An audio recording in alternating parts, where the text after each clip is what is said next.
Assalamualaikum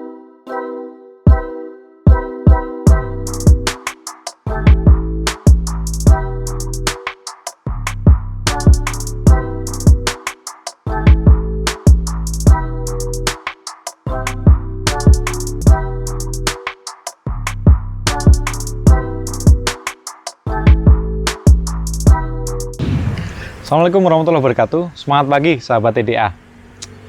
Di video kali ini ya, kita akan bahas racun-racun penyebab gagal buku selesai atau gagal naskah kita selesaikan, gitu kan.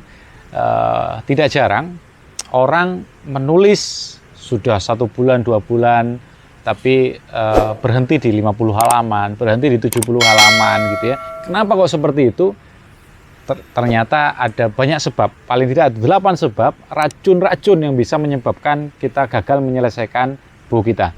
Yang pertama adalah kita tidak menemukan alasan kuat kenapa kita harus menulis. Gitu. Strong way-nya belum dapat, gitu ya. Dan ini penting banget. Kalau orang itu belum punya alasan kuat untuk dia menyelesaikan naskahnya, udah jamin deh. Ketika misalkan ada project, gitu ya. Dia dahulukan proyeknya, bukunya nanti aja gitu. Ketika misalkan dia ada tawaran-tawaran yang lain sehingga itu sibuknya luar biasa, nulisnya nanti aja, pasti akan dilupakan gitu. Kenapa? Karena dia tidak punya alasan kuat kenapa dia harus menulis buku gitu. Nah, maka tips yang pertama gitu kan, temukan alasan yang paling kuat Anda kenapa untuk menulis buku. Nah, banyak alumni pendampingan kami itu yang alasan kuatnya adalah ini paling tidak minimal ini menjadi pegangan dari anak-anak saya ketika nanti sudah dewasa gitu. Terus ada lagi, ini untuk bisnis saya biar makin berkembang, biar saya mendapatkan lebih banyak lagi trust gitu untuk menyampaikan visi misi dan lain sebagainya atau apapun itu. Tapi pastikan kita sudah tahu apa yang harus kita kejar. Alasan kuat kita apa, kenapa kita perlu untuk menulis. Karena menulis itu butuh energi yang besar. Kalau tidak ada alasan kuat, maka biasanya tidak selesai. Gitu.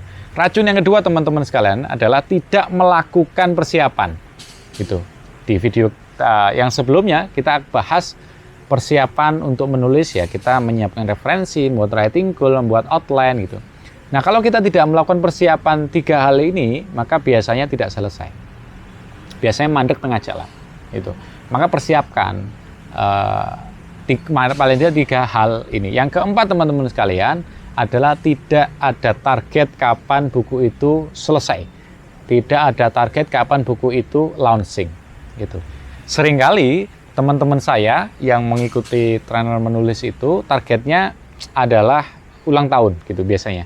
Apakah itu ulang tahunnya sendiri atau ulang tahun istrinya atau ulang tahun orang tuanya gitu ya, dan itu menjadi sebuah hadiah yang sangat-sangat powerful dan sangat berharga gitu. Maka perlu untuk kita tentukan targetnya kapan nih, seperti main bola itu loh. Kalau permainan bola itu tidak ada ukuran yang 45 menit di babak pertama dan sama 45 menit di babak kedua, maka ya pasti tidak ada semangat untuk dia membuat gol. Alah, masih santai kok, masih lama kok gitu. Seperti halnya menulis, kalau kita tidak punya target ya sudah, kita akan santai saja gitu. Udah nanti aja gitu, udah nanti aja, kita akan terlena karena kita tidak memprioritaskan kita menulis. Yang keempat teman-teman sekalian adalah suka menunda-nunda gitu. Jadi untuk teman-teman yang berprinsip ini, ya saya pengen nulis sih, tapi nantilah kalau sudah ada waktu luang gitu. Nantilah kalau waktunya sudah longgar, dijamin. Orang-orang yang seperti ini tidak akan pernah selesai untuk menulis buku. Gitu. Nggak bakalan selesai. Gitu. Karena apa?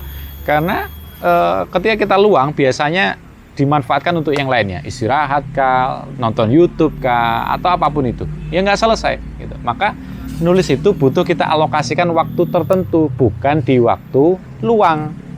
Ya. Pastikan, kalau kita mau nulis, kita buat jam berapa, jam habis subuh kah, atau sepulang bekerja, atau bahkan sebelum subuh. Pastikan kita punya waktu yang terjadwal kapan kita menulis buku, gitu ya. Itu racun yang keempat. Racun yang kelima teman-teman sekalian adalah tidak ada yang nagih. Wah, itu. Ini sangat powerful.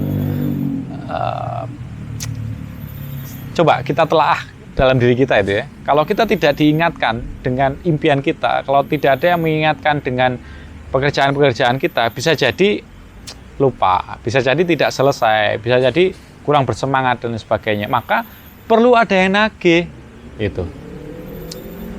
Di program saya yang Trainer Menulis itu ada programnya total 3 bulan, tapi ada 6 pekan untuk proses nulis. Dan itu kita buat jadwal kapan mereka harus setor naskah, dan setiap hari ditagih.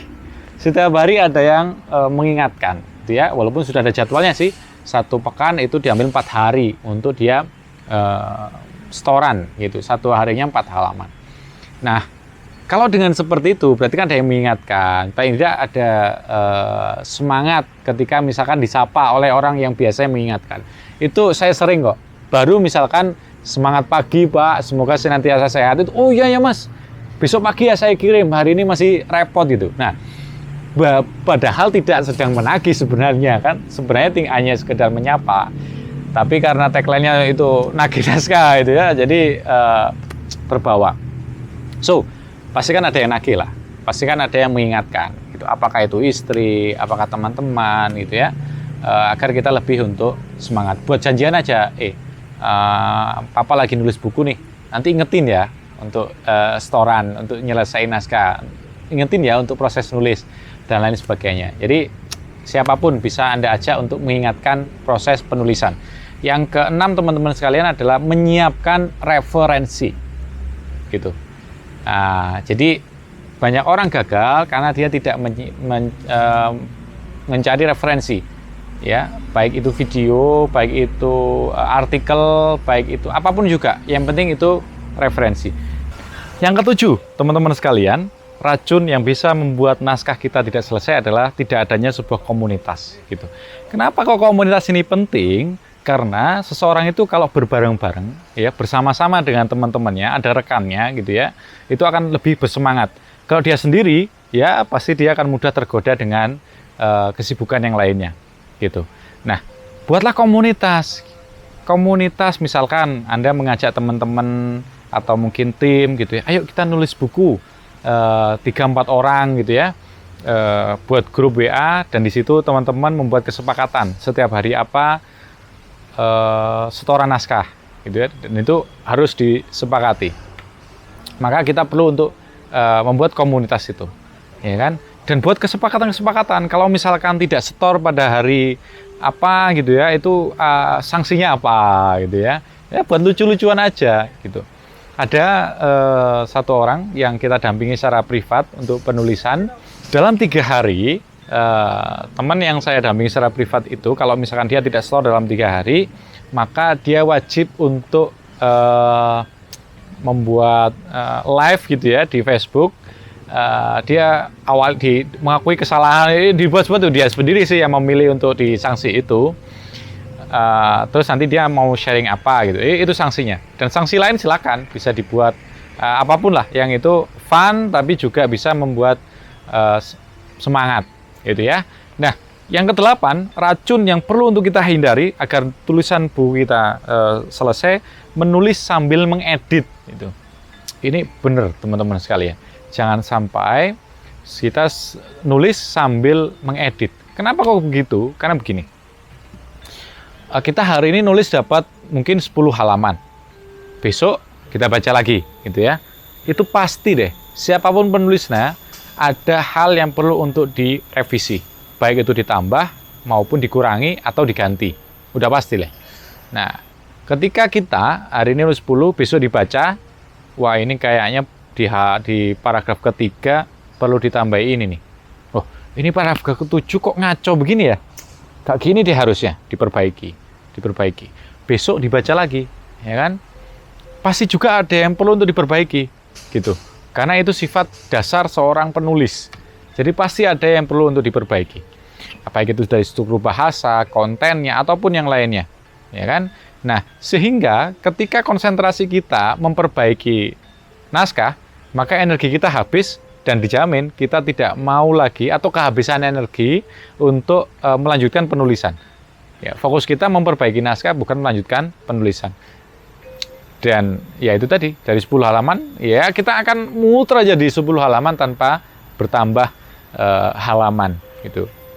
So, teman-teman, kalau kita mau nulis, jangan diedit dulu, nanti ada proses yang kita perlu untuk mengedit gitu ya. Tulis saja dulu, ya, apapun yang terfikir, tulis saja dulu, keluarkan, nanti kita akan perbaiki pada waktunya gitu. Terima kasih teman-teman sekalian, kita lanjut di video selanjutnya. Cetak begitu saja tanpa ada ISBN dari penerbit, maka ketika nanti ada buku yang ber-ISBN terbit dengan judul yang sama, maka kita dianggap buku kita menjiplak gitu.